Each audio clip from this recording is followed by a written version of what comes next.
Okay, students. So, as all of you have received the message that today we will be starting our next unit, that is database. So, आज हमारा पहला lecture है based on RDBMS. जैसे कि आपके syllabus में MySQL है, तो आज हम पहले उसके कंसेप्ट डिस्कस करेंगे and from next week onward we will move into the practical part of that. So I hope all of you are ready for it. You have gone through the topics और आपको suggest करते हैं कि future में क्या करना चाहिए. जो भी टॉपिक डिस्कस होने वाला है अगर आपने उसको पहले पढ़ लिया है तो थोड़ा सा आपको समझने में भी ईजी होता है. And if there are certain doubts then that also could be asked during your class time. So we will wait some more time for other students to join and then we will immediately start our class. So here we go. So I'm presenting the screen. आप लोग या please submit your attendance अगर किसी कोई बच्चा रह गया हो.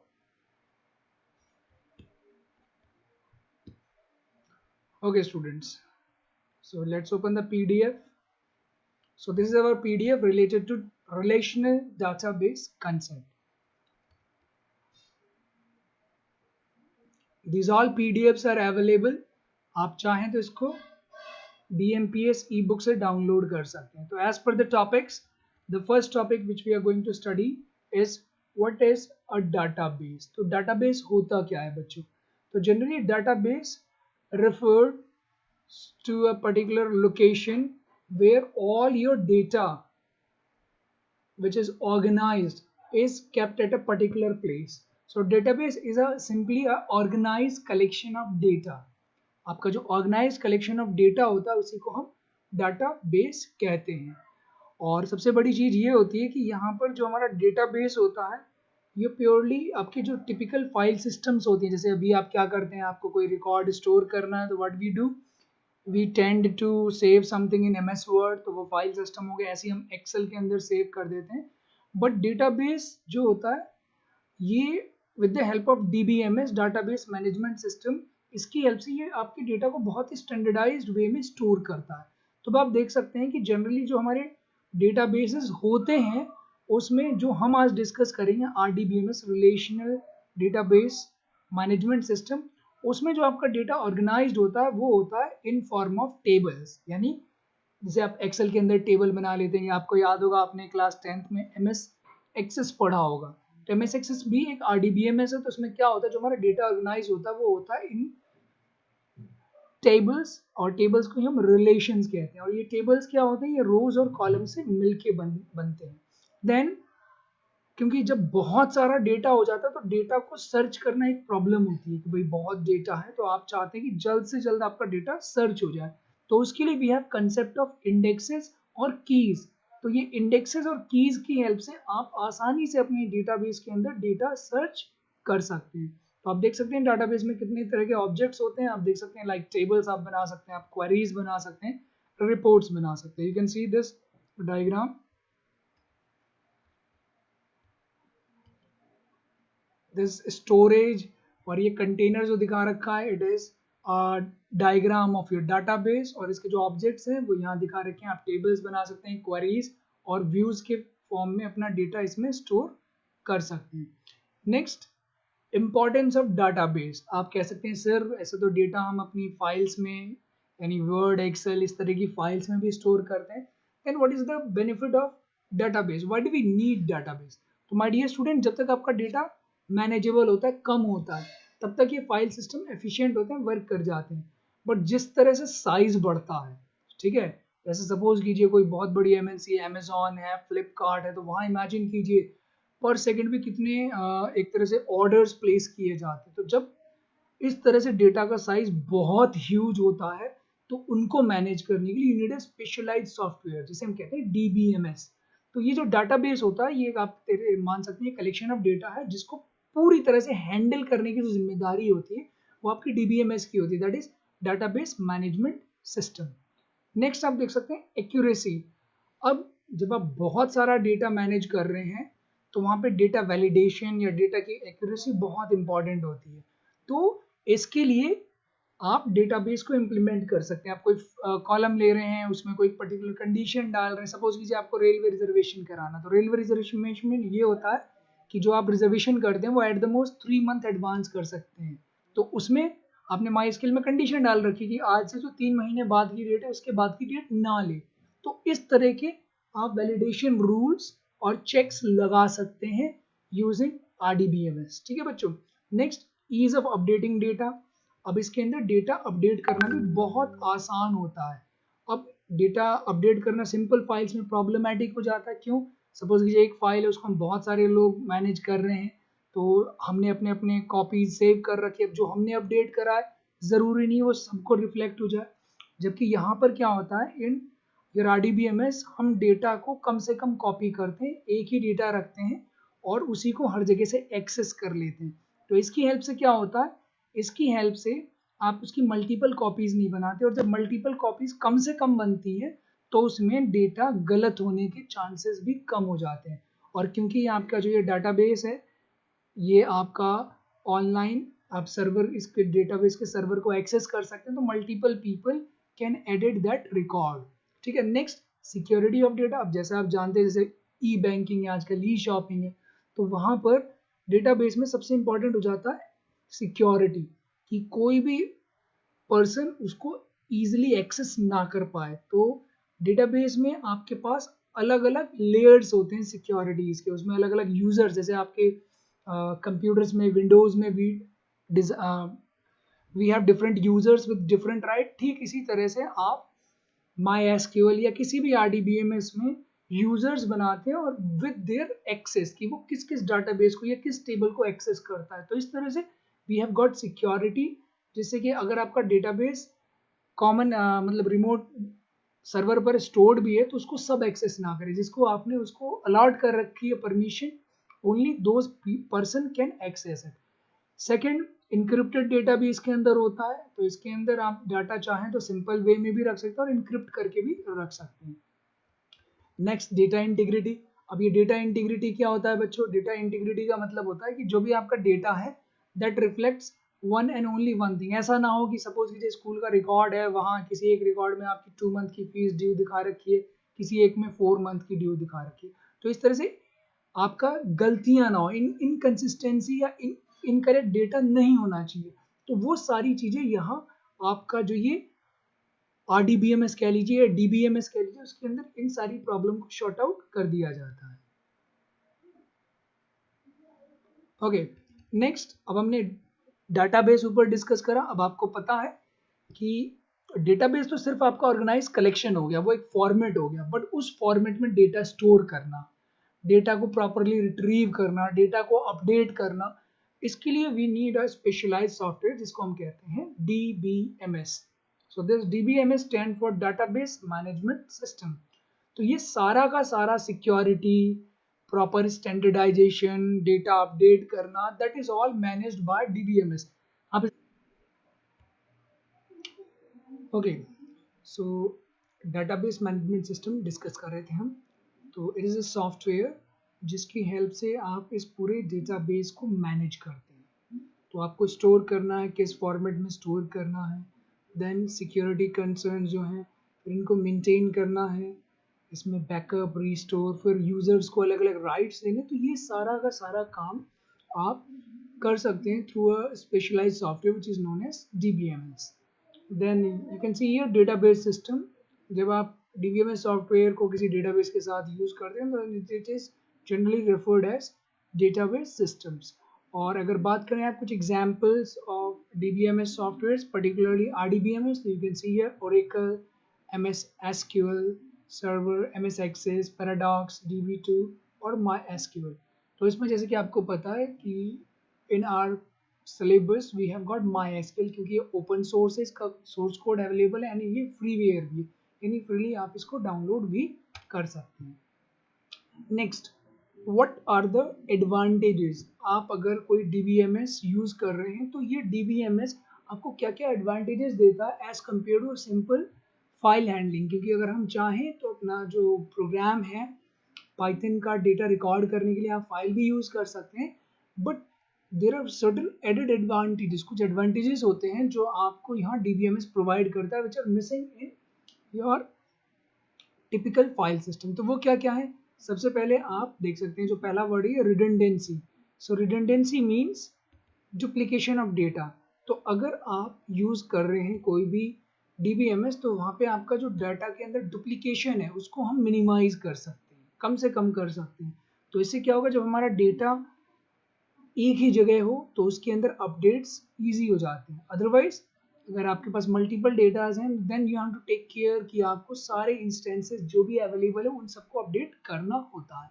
सो ये सबसे बड़ा एडवांटेज है आपका डाटाबेस का कि डाटाबेस की हेल्प से आप रिडंडेंसी को कंट्रोल कर सकते हैं। रिडंडेंसी के बाद में जो नेक्स्ट टॉपिक है वो है इनकंसिस्टेंसी।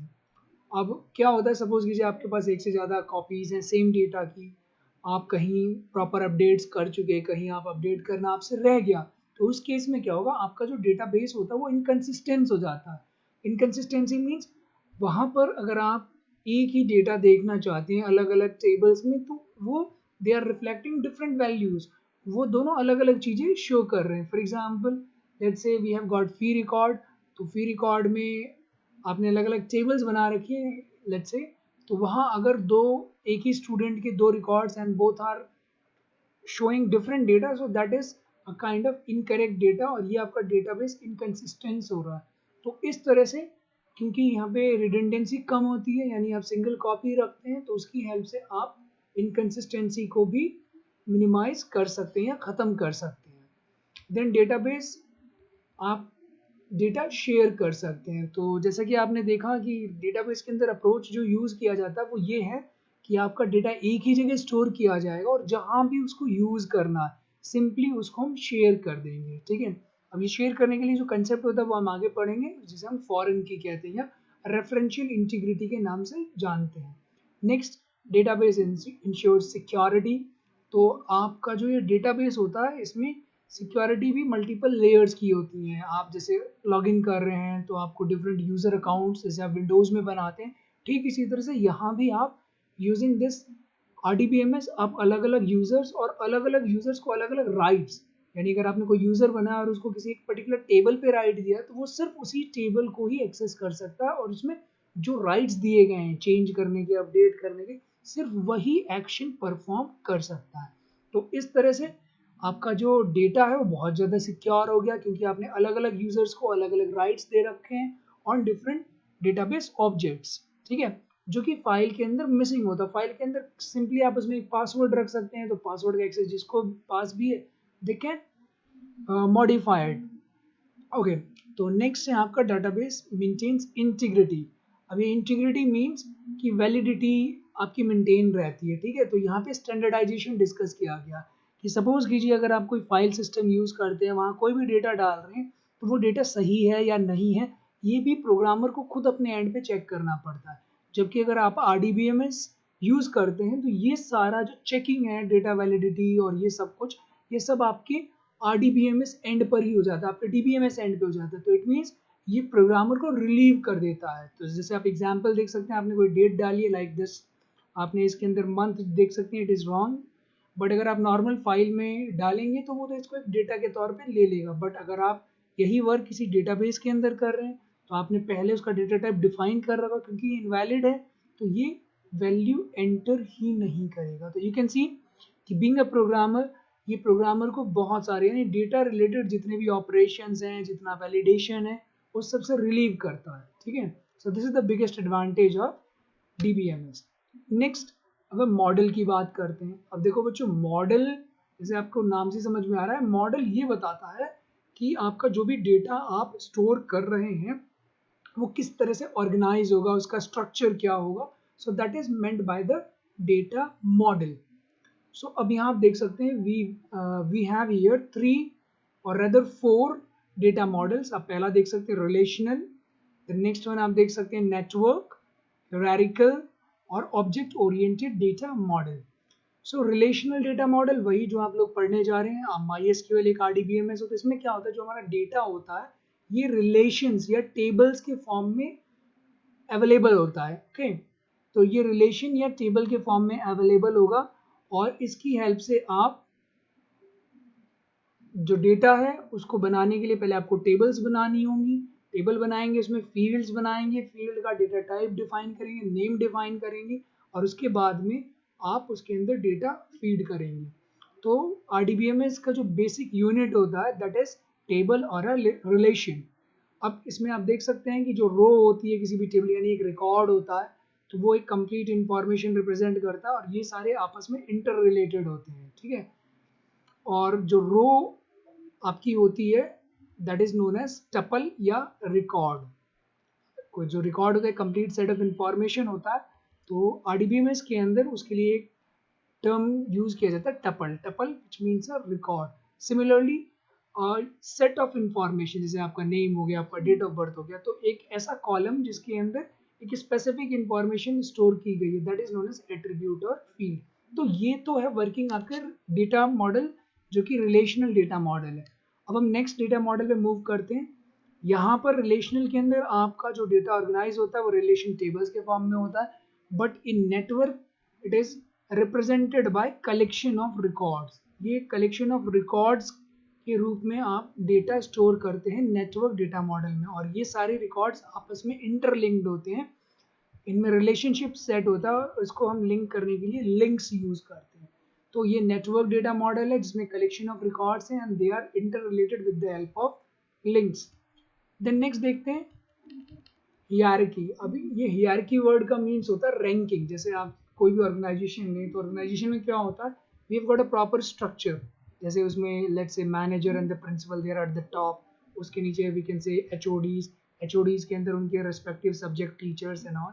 तो इसी तरह से जो ये हियरार्किकल डेटा मॉडल है इसके अंदर आपके जो रिकॉर्ड्स होते हैं वो ट्री टाइप स्ट्रक्चर में स्टोर्ड होते हैं। तो उसमें अलग अलग नोड्स होते हैं, जैसे जो सबसे टॉप लेवल पे है इसको आप रूट रिकॉर्ड कहते हैं। तो इससे ये डायरेक्टली कनेक्टेड होगा मल्टीपल रिकॉर्ड्स जिन्हें इसकी चिल्ड्रन या चाइल्ड रिकॉर्ड बोलते हैं, एंड फर्दर ये जो चाइल्ड है इनके फर्दर और चाइल्ड्स होते हैं। तो इस तरह से ये पूरा स्ट्रक्चर बन जाता है और इसकी हेल्प से आप डेटा स्टोर करते हैं।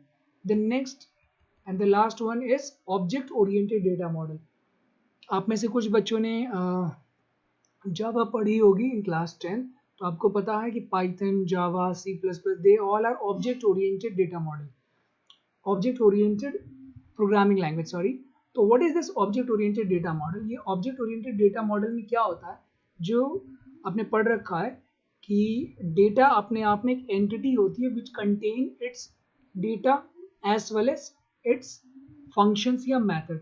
तो ठीक इसी तरह से ऑब्जेक्ट ओरिएंटेड डेटा मॉडल के अंदर आपका डेटा भी होता है and at the same time उसमें वो किससे लिंक्ड है, रिलेशंस हैं, सारे एक ऑब्जेक्ट के अंदर ही कंटेन्ड होते हैं। तो यानी आप सिंपली समझ सकते हैं कि जो ऑब्जेक्ट ओरिएंटेड प्रोग्रामिंग लैंग्वेज का कंसेप्ट है या ऑब्जेक्ट्स और क्लास का कंसेप्ट है, उसी पर बेस्ड आपका ये data model object oriented data model कहलाता है। आपने ऑटो कैड वगैरह का नाम सुना होगा, तो उनके अंदर जनरली यही डेटा मॉडल यूज किया जाता है। ओके, नेक्स्ट आते हैं रिलेशनल डेटाबेस। तो अभी हमने बहुत सारे मॉडल्स डिस्कस करे, हमारा जो पूरा सिलेबस है that is based on relational data model. तो अब हम देखते हैं रिलेशनल डेटाबेस, हम पहले भी डिस्कस कर चुके हैं। तो रिलेशनल डेटाबेस के अंदर जो बेसिक यूनिट होता है डेटा को स्टोर करने का दैट इज बेसिकली टेबल। आप टेबल के फॉर्म में अपने डेटा को स्टोर करते हैं, फिर उस टेबल से आप रिपोर्ट्स, क्वेरीज, जैसे कि आपने MS एक्सेस में क्लास 10th में बनाया था उस तरह से आप डिराइव कर सकते हैं, आप व्यूज बना सकते हैं। तो इन दिस वे आप अपने डेटा को अलग अलग फॉर्म में रिप्रेजेंट कर सकते हैं। अब नेक्स्ट एक चीज़ है जो आपके लिए इंपॉर्टेंट है यहाँ, SQL। अब जनरली क्या होता है, आप कोई भी पर्टिकुलर RDBMS यूज करें, they all use a same language जिसको हम कहते हैं स्ट्रक्चर्ड क्वेरी लैंग्वेज। तो इसके अंदर जो क्वेरीज, जैसे आप पाइथन के अंदर स्टेटमेंट इशू करते हैं, तो ठीक इसी तरह से RDBMS के अंदर जो स्टेटमेंट इशू करते हैं जिसको वो RDBMS रन करता है और आपको आउटपुट देता है, उसको हम यहाँ पे क्वेरी बोलते हैं, ठीक है। तो ये as compare to programming languages ये थोड़ी और ज़्यादा कन्वीनियंट होती हैं, यानी इसके अंदर बहुत ही सिंपल फॉर्मेट होता है, आप सीधे सीधे उनकी हेल्प से आप RDBMS से कोई भी वर्क करा सकते हैं। जैसे आप टेबल सेव कराना है, टेबल का डेटा आपको रिट्रीव करना है, डेटा अलग अलग फॉर्मेट में डिस्प्ले करना है, तो वो सारी चीज़ें हो सकती हैं। तो उसके लिए we have to just learn how to use SQL। मैं SQL लैंग्वेज में कमांड्स या क्वेरीज कैसे देते हैं। तो इसका एक और फायदा है कि सपोज कीजिए आपके सिलेबस में माई एसक्यूएल है, तो लेट्स से अगर आपने माई एसक्यूएल में एसक्यूएल कमांड्स देना सीख गए आप, तो अगर आप किसी और उसमें भी पॉट करते हैं, मूव करते हैं, ओरेकल, एमएस एक्सेल, तो यू विल फाइंड आउट कि 90% these queries are almost identical. तो आपने एक सीख लिया तो आप समझ सकते हैं, आप दूसरे को भी आसानी से यूज कर सकते हैं, थोड़ा बहुत माइनर चेंजेस होते हैं।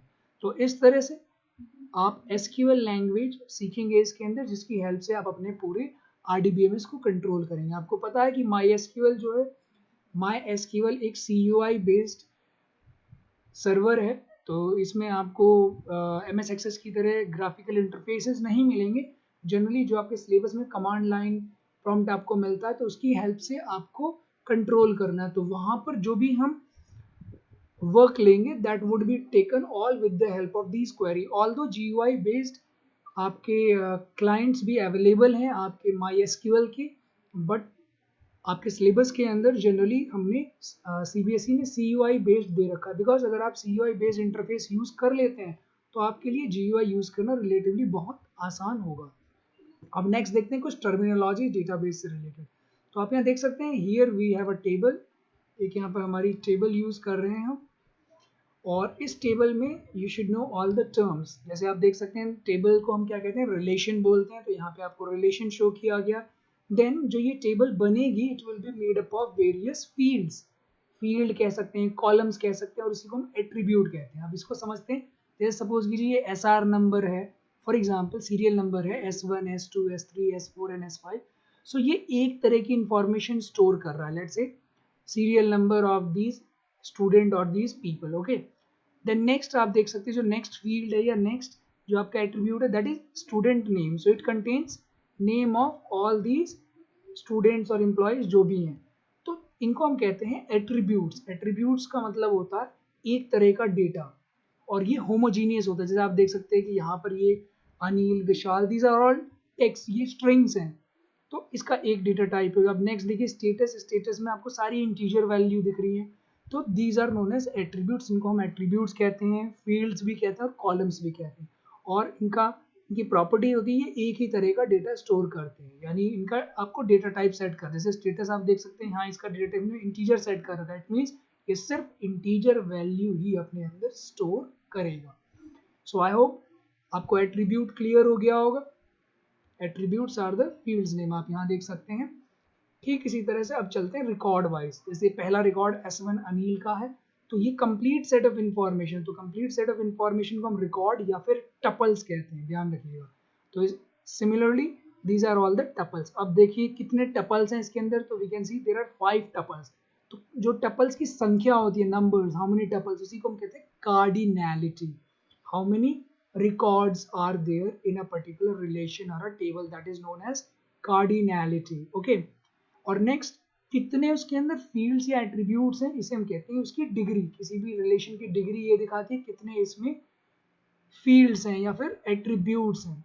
और आप यहाँ एक और देख सकते हैं, जैसे आप सिटी देखिए, सिटी में ये अलग अलग वैल्यूज है, जयपुर, दिल्ली, चेन्नई, कोलकाता।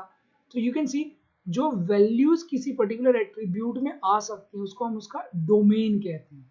समझिए, डोमेन है set of values which can be stored or which can be entered into a particular attribute, that is known as domain। तो आई थिंक ये टर्मिनोलॉजी आपको क्लियर हो गया।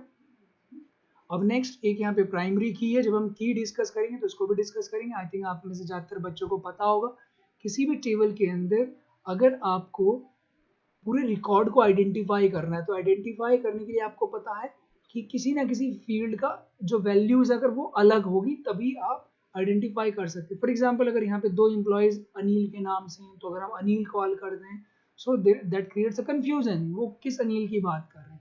तो कोई ना कोई ऐसा फील्ड होना चाहिए, की होनी चाहिए, जिसमें सारी वैल्यूज यूनिक हो। जैसे आप देख सकते हैं यहाँ पे serial number S1 S2 S3 S4 S5, तो here all values are different. तो ये जो पर्टिकुलर की है, फील्ड है, इसको प्राइमरी की सेट कर सकते हैं, क्योंकि प्राइमरी की कंडीशन यही होती है कि वो सारे फील्ड्स के लिए वैल्यूज यूनिक हो, अलग हो। ठीक है students, so let's go ahead. हम देख सकते हैं यहाँ पर कुछ टर्मिनोलॉजी जो हम पहले भी डिस्कस कर चुके हैं। अब रिलेशंस के बारे में बता रखा है कि रिलेशन या टेबल क्या होता है। ये रोज और कॉलम से बना हुआ एक मैट्रिक्स होता है और इसमें ये कुछ फीचर्स होते हैं लाइक एटॉमिसिटी, नो डुप्लिसिटी, और जो कोई भी पर्टिकुलर एट्रीब्यूट है तो उसके अंदर एक जैसा ही डेटा होगा, सेम डेटा टाइप का होगा। यहाँ पे जो ऑर्डरिंग होती है वो इमैटेरियल होती है, यानी वो मायने नहीं रखती। ठीक है, तो these are some of the properties. Atomicity का मतलब क्या है कि सपोज कीजिए अगर आप किसी पर्टिकुलर एट्रीब्यूट के अंदर कोई वैल्यू डाल रहे हैं तो वो जो वैल्यू होगी वो फर्दर इंडिविजुअल ना हो, मतलब वो डिस्क्रीट वैल्यू हो, कोई डिराइव्ड वैल्यू ना हो। ठीक है, डुप्लिसिटी में ये कहा गया कि दो रोज जो होनी चाहिए वो आइडेंटिकल नहीं होनी चाहिए, यानी ये ज़्यादा फोकस कर रहा है प्राइमरी की पर। ये हार्ड एंड फास्ट नहीं है बट इट इज़ रिकमेंडेड कि आप जो टेबल बना रहे हैं उसमें एक की प्राइमरी की ज़रूर हो, और अगर जाहिर सी बात है आपने प्राइमरी की सेट कर रखी है तो कोई भी दो रोज या दो रिकॉर्ड किसी भी टेबल के सेम होंगे ही नहीं, क्योंकि प्राइमरी की तो डिफरेंट होगा ही होगा। Okay, but it's a convention, it's not hard and fast. आप टेबल ऐसे ही बना सकते हैं विदाउट प्राइमरी की।